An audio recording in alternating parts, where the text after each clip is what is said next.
सायद म पनि हिँड्न सक्ने भए तिमीले यसरी मुख धुन पर्दैन थियो होला है कान्छी।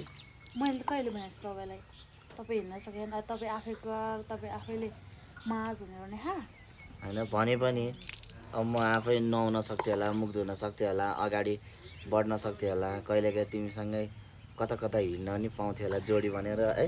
तिम्रो सपनाहरू चाहनाहरू कहिले पुरा गर्न सकेन होला जस्तो लाग्छ क्या मैले। अनि कहिलेकाहीँ निराश लाग्छ, दुःख लाग्छ। मेरो यति धेरै केयर गर्छौ, मेरो ख्याल गर्छौ, एकछिन नबोल्नु न आँगनमा त मलाई जहिले तिमीले यति धेरै माया गर्छौ। गाह्रो साह्रो जतिसुकै भए तापनि अप्ठ्यारो परिस्थितिसँग जुधेर तिमी होइन यसरी सङ्घर्षको मैदानमा उत्रेर सङ्घर्ष गर्छौ। किन हाँस्यो? आज चाहिँ के भयो तपाईँलाई?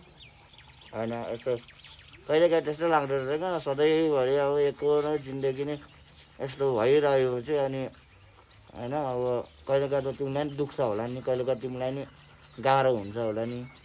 मलाई गाह्रो पनि भएको छैन दुख्या पनि छैन केही भएको छैन हो।